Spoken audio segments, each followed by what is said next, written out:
नमस्कार किसान भाइयों, खेती के इतिहास का और आपकी जानकारी का सबसे गहरा और विस्तृत वीडियो होने वाला है। अक्सर हम और आप बाजार से महंगी खादें, टॉनिक और दवाइयां खरीद कर लाते हैं। हमारा हजारों रुपया खर्च होता है, लेकिन कई बार हमारे घर में या हमारे गांव की छोटी सी दुकान पर मिलने वाली 20 रुपये की चीज उन हजारों रुपए की खादों से ज्यादा असर दिखा सकती है। जी हां, आज हम बात करने जा रहे हैं फिटकरी की, जिसे अंग्रेजी में एलम कहा जाता है। पिछले कुछ समय से फिटकरी को लेकर यूट्यूब और सोशल मीडिया पर बहुत हल्ला मचा हुआ है। कोई इसे जादू बता रहा है तो कोई इसे खेती के लिए खतरनाक बता रहा है। लेकिन सच क्या है? एक जागरूक किसान होने के नाते आपको सुनी सुनाई बातों पर नहीं, बल्कि विज्ञान पर भरोसा करना चाहिए। आज के इस वीडियो में हम फिटकरी का पूरा ऑपरेशन करेंगे। हम जानेंगे कि फिटकरी आखिर मिट्टी के अंदर जाकर करती क्या है, इसका रसायन विज्ञान क्या है, यह किन फसलों के लिए वरदान है और किन फसलों के लिए यह जहर का काम कर सकती है। इसको डालने का सही समय, सही तरीका और सही मात्रा क्या है। अगर आप अगले कुछ मिनट हमारे साथ इस वीडियो में बने रहते हैं तो मैं दावा करता हूं कि आप अपने खाद के खर्च को आधा कर सकते हैं और पैदावार को 15 से 20% तक बढ़ा सकते हैं। तो चलिए खेती के इस विज्ञान को बिल्कुल सरल भाषा में समझते हैं। सबसे पहले हमें यह समझना होगा कि आखिर यह फिटकरी है क्या। वैज्ञानिक भाषा में इसे पोटेशियम एल्यूमिनियम सल्फेट कहा जाता है। अगर हम इसके नाम को ही ध्यान से देखें तो हमें पता चलता है कि इसके अंदर मुख्य रूप से 3 चीजें पाई जाती हैं। पहला है एल्यूमिनियम, दूसरा है पोटाश और तीसरा है सल्फर। अब बहुत से किसान भाई यह गलती कर बैठते हैं कि वे इसे पोटाश या सल्फर की खाद मान लेते हैं। वे सोचते हैं कि अगर हम फिटकरी डालेंगे तो हमें अलग से पोटाश देने की जरूरत नहीं पड़ेगी। लेकिन यह धारणा बिल्कुल गलत है। फिटकरी में मौजूद पोटाश और सल्फर पौधों को पोषण देने के लिए बहुत कम मात्रा में होते हैं। फिटकरी का मुख्य काम खाद देना नहीं है, बल्कि फिटकरी का मुख्य काम है मिट्टी की दशा को सुधारना। इसे आप एक सॉइल कंडीशनर कह सकते हैं। यह मिट्टी के भौतिक और रासायनिक ढांचे में बदलाव करती है, जिससे आपकी डाली हुई अन्य खादें काम करने लगती हैं। अब बात करते हैं कि फिटकरी मिट्टी में काम कैसे करती है। इसे समझने के लिए हमें अपनी मिट्टी के पीएच मान को समझना होगा। हमारे देश के अधिकतर हिस्सों में, विशेषकर उत्तर भारत, मध्य भारत और पश्चिमी भारत में मिट्टी का पीएच मान लगातार बढ़ता जा रहा है। हमारी मिट्टी क्षारीय होती जा रही है। इसका पीएच मान 7.5, 8 और कहीं कहीं तो 8.5 तक पहुंच गया है। जब मिट्टी का पीएच मान 7.5 से ऊपर चला जाता है तो मिट्टी के अंदर एक लॉक लग जाता है। आप बाजार से जिंक खरीद कर डालते हैं, आप लोहा यानी आयरन डालते हैं, आप डीएपी के माध्यम से फास्फोरस डालते हैं, लेकिन पौधा उसे ले नहीं पाता। वे खाद मिट्टी में पड़ी पड़ी पत्थर बन जाती है। इसे हम न्यूट्रिएंट फिक्सेशन कहते हैं। यहीं पर फिटकरी अपना जादू दिखाती है। फिटकरी स्वभाव से अम्लीय होती है, यानी एसिडिक होती है। जब हम सिंचाई के पानी के साथ फिटकरी को घोलकर खेत में भेजते हैं तो यह पानी में घुलते ही हाइड्रोजन आयन छोड़ती है। सरल भाषा में कहें तो यह मिट्टी में हल्का सा एसिड बनाती है। जैसे ही यह एसिड मिट्टी में जाता है, मिट्टी का पीएच मान अस्थायी रूप से कम होने लगता है। और विज्ञान का नियम है कि जैसे ही पीएच मान न्यूट्रल यानी 6.5 से 7 के बीच आता है, मिट्टी में जमा हुआ फास्फोरस, मिट्टी में जमा हुआ जिंक और मिट्टी में जमा हुआ आयरन, जो पहले लॉक था, वह अचानक से घुलने लगता है। वह पौधों की जड़ों को उपलब्ध होने लगता है। इसीलिए किसान भाइयों, जब आप फिटकरी डालते हैं तो 3 से 4 दिन के अंदर ही फसल का रंग गहरा हरा हो जाता है। आपको लगता है कि फिटकरी ने खाद का काम किया, लेकिन असलियत यह है कि फिटकरी ने आपके खेत में पहले से पड़ी हुई बेकार खाद को ही काम पर लगा दिया है। यह बिल्कुल वैसा ही है जैसे पैसा आपके बैंक अकाउंट में हो, लेकिन खाता लॉक हो। फिटकरी उस लॉक को खोलने की चाबी है। अब हम विस्तार से चर्चा करेंगे कि फिटकरी के इस्तेमाल से आपको खेती में कौन कौन से 5 बड़े फायदे मिलते हैं, जिन्हें वैज्ञानिक भी मानते हैं। पहला और सबसे बड़ा फायदा है मिट्टी की संरचना में सुधार और जल धारण क्षमता। अगर आपकी मिट्टी बहुत चिकनी है, कड़ी है या उसमें पानी सोखने की क्षमता कम हो गई है तो फिटकरी बहुत कारगर है। फिटकरी में एल्यूमिनियम आयन होते हैं जो मिट्टी के कणों को एक साथ जोड़ने और फिर उन्हें तोड़ने की प्रक्रिया में मदद करते हैं। इससे मिट्टी भुरभुरी बनती है। मिट्टी में हवा का संचार बढ़ता है। जब मिट्टी में हवा का आवागमन अच्छा होता है तो जड़ों का विकास तेजी से होता है। जिन खेतों में पानी खड़ा रहता है और नीचे नहीं जाता, वहां फिटकरी का प्रयोग करने से जमीन में पानी सोखने की क्षमता बढ़ती है। दूसरा फायदा है सिंचाई के पानी का शुद्धिकरण। कई बार हमारे नलकूप या ट्यूबवेल का पानी बहुत गंदा, मटमैला या भारी होता है। उसमें मिट्टी के बहुत बारीक कण होते हैं जो जाकर जमीन की ऊपरी सतह पर जम जाते हैं और जमीन को कठोर बना देते हैं। जब आप फिटकरी को नाली में रखते हैं तो यह पानी की सारी गंदगी को, सारी मिट्टी को नीचे बैठा देती है। आपने देखा होगा कि पुराने समय में लोग पीने के पानी को साफ करने के लिए फिटकरी घुमाते थे। वही विज्ञान यहां भी काम करता है। बिल्कुल साफ और हल्का पानी खेत में जाता है जिससे जमीन के रंध्र नहीं भरते और जमीन सांस लेती रहती है। तीसरा फायदा है कीड़ों और रोगों से बचाव। यह एक तरह का देसी कीटनाशक भी है। फिटकरी का स्वाद बहुत कसैला होता है। अगर आपके खेत में दीमक की समस्या है या जमीन के अंदर रहने वाले अन्य हानिकारक कीड़े हैं जो जड़ों को काटते हैं, तो फिटकरी वाला पानी जाने से वे कीड़े उस जगह को छोड़ देते हैं या मर जाते हैं। विशेषकर सब्जी वाली फसलों में जहां जड़ गलन या विल्ट की समस्या आती है, वहां फिटकरी का पानी फफूंद को पनपने से रोकता है, क्योंकि ज्यादातर हानिकारक फफूंद क्षारीय वातावरण में पनपते हैं और फिटकरी वातावरण को अम्लीय बना देती है। चौथा फायदा है जंगली जानवरों से सुरक्षा। यह एक बहुत ही शानदार देसी जुगाड़ है। अगर आपकी फसल को नीलगाय, आवारा पशु या जंगली सूअर नुकसान पहुंचा रहे हैं, तो आप फिटकरी का स्प्रे कर सकते हैं।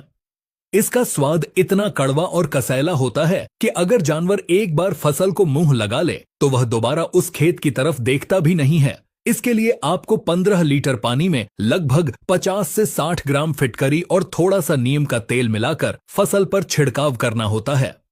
यह फसल को नुकसान नहीं पहुंचाता, लेकिन जानवरों को दूर रखता है। पांचवां फायदा है आर्थिक बचत। बाजार में मिलने वाले सॉइल कंडीशनर या जिप्सम महंगे आते हैं। जिप्सम को बहुत भारी मात्रा में डालना पड़ता है, कुंतलों में, लेकिन फिटकरी मात्र 1 से 1.5 किलो प्रति एकड़ में ही अपना काम कर देती है। इसकी कीमत 20 से 30 रुपए किलो होती है, यानी मात्र 30 से 40 रुपए के खर्च में आप अपनी 1 एकड़ जमीन का उपचार कर सकते हैं। अब तक हमने फायदों की बात की, लेकिन टेक्निकल एग्रीकल्चर चैनल की जिम्मेदारी है कि आपको सिक्के का दूसरा पहलू भी दिखाएं। अगर आपने बिना सोचे समझे फिटकरी डाली तो यह आपकी खेती को बर्बाद भी कर सकती है। अब जो सावधानियां मैं बताने जा रहा हूं, उन्हें बहुत ध्यान से सुनिएगा। सबसे पहली सावधानी, और यह सबसे जरूरी है, कभी भी अम्लीय मिट्टी में फिटकरी का प्रयोग न करें। अगर आपकी मिट्टी का पीएच मान पहले से ही 6.5 से कम है, यानी आपकी मिट्टी एसिडिक है, तो फिटकरी आपके लिए जहर है। अगर आप ऐसी मिट्टी में फिटकरी डालेंगे तो पीएच मान और नीचे गिर जाएगा। इससे मिट्टी में एल्यूमिनियम टॉक्सिसिटी हो जाएगी, यानी एल्यूमिनियम की मात्रा इतनी बढ़ जाएगी कि वह जड़ों को जला देगा। पौधा भोजन उठाना बंद कर देगा और पूरी फसल पीली पड़कर सूख जाएगी। इसलिए फिटकरी का प्रयोग तभी करें जब आपको पता हो कि आपकी मिट्टी का पीएच 7 या 7.5 से ऊपर है। दूसरी सावधानी, इसका प्रयोग बार बार नहीं करना है। फिटकरी कोई यूरिया नहीं है जिसे आप हर पानी में चलाएं। साल में या एक फसल चक्र में केवल 1 या अधिकतम 2 बार ही इसका प्रयोग करें। अगर आप हर पानी के साथ फिटकरी चलाएंगे तो धीरे धीरे आपकी जमीन बंजर हो सकती है। किसी भी रसायन की अधिकता बुरी होती है। तीसरी सावधानी, इसे दूधिया खादों के साथ न मिलाएं। फिटकरी को कभी भी कैल्शियम नाइट्रेट या किसी भी फफूंदनाशक के साथ सीधे टैंक में मिक्स नहीं करना चाहिए। फिटकरी दूध को फाड़ देती है, वैसे ही यह कई रसायनों के घोल को खराब कर सकती है। इसे हमेशा अकेला चलाना ही सबसे बेहतर और सुरक्षित तरीका है। अब बात करते हैं अलग अलग फसलों में इसके प्रयोग की। धान की फसल में फिटकरी बहुत उपयोगी है। धान में अक्सर काई या शैवाल जमने की समस्या आती है। पानी हरा पड़ जाता है और काई की परत जम जाती है जो खाद को नीचे नहीं जाने देती। अगर आप धान के पानी में फिटकरी डाल देते हैं तो 24 घंटे के अंदर सारी काई खत्म हो जाती है और पानी बिल्कुल साफ हो जाता है। साथ ही धान में लगने वाले कुछ रोगों में भी इससे कमी आती है। गन्ने की फसल में फिटकरी का प्रयोग करने से गन्ने की मोटाई और वजन में फर्क पड़ता है, क्योंकि यह पोटाश और फास्फोरस की उपलब्धता को बढ़ाती है। गन्ने में दीमक की समस्या भी बहुत होती है, वहां भी यह सुरक्षा कवच का काम करती है। सब्जी वाली फसलें जैसे टमाटर, मिर्च, बैंगन, इनमें फिटकरी का प्रयोग बहुत संभल कर करना चाहिए। मात्रा थोड़ी कम रखनी चाहिए। लेकिन अगर आपकी सब्जियों में फूल झड़ रहे हैं या फल का आकार टेढ़ा मेढ़ा हो रहा है तो कई बार यह बोरॉन या कैल्शियम की कमी से नहीं बल्कि पीएच ज्यादा होने की वजह से होता है।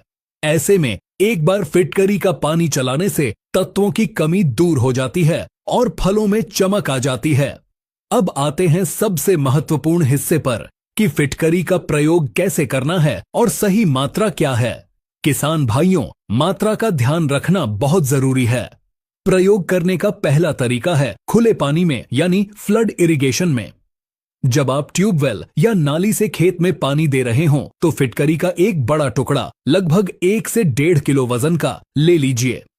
उसे एक सूती कपड़े या टाट में बांध लीजिए। जहां से पानी खेत के अंदर घुस रहा है उस मुहाने पर इस पोटली को रख दीजिए। पानी के बहाव से टकराकर फिटकरी धीरे धीरे घुलती रहेगी और पूरे खेत में पानी के साथ एक समान रूप से फैल जाएगी। याद रखें, 1 एकड़ के लिए 1 से 1.5 किलो फिटकरी काफी है। इसे 2 किलो से ऊपर न ले जाएं। प्रयोग करने का दूसरा तरीका है ड्रिप इरिगेशन या टपक सिंचाई में। अगर आप ड्रिप से खेती करते हैं तो फिटकरी और भी ज्यादा फायदेमंद है।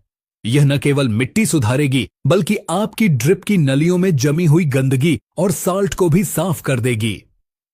इसके लिए आप 1 एकड़ के लिए 1 किलो फिटकरी को पहले एक प्लास्टिक की बाल्टी में अच्छे से घोल लें। उसके बाद इसे वेंचुरी के माध्यम से धीरे धीरे छोड़ें। ध्यान रहे, फिटकरी चलाने के बाद सादा पानी जरूर चलाएं ताकि नली में फिटकरी का पानी रुका न रहे, क्योंकि यह लोहे के वाल्व को काट सकती है या जंग लगा सकती है। तीसरा तरीका है छिड़काव का, जिसकी चर्चा हमने जानवरों को भगाने के लिए की थी। स्प्रे में मात्रा का बहुत ध्यान रखना है। 15 लीटर के पंप में 30 से 40 ग्राम से ज्यादा फिटकरी न डालें। अगर आप ज्यादा मात्रा डालेंगे तो पत्तों के किनारे जल सकते हैं, जिसे स्कॉर्चिंग कहते हैं। इसलिए स्प्रे केवल तभी करें जब जानवरों का खतरा हो या बहुत ज्यादा कीड़े हों।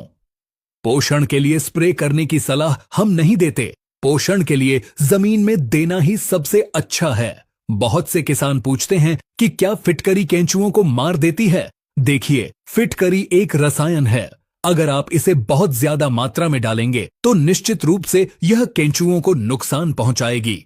लेकिन अगर आप 1 एकड़ में सिर्फ 1 किलो डाल रहे हैं तो यह इतनी बड़ी जगह में फैल जाती है कि इसकी सांद्रता बहुत कम हो जाती है।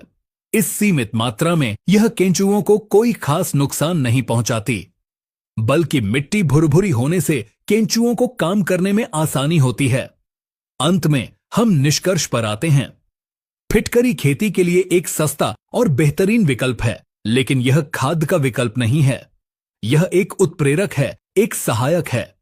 यह उन किसानों के लिए वरदान है जिनकी मिट्टी का पीएच ज्यादा है और जिनका पानी खारा है।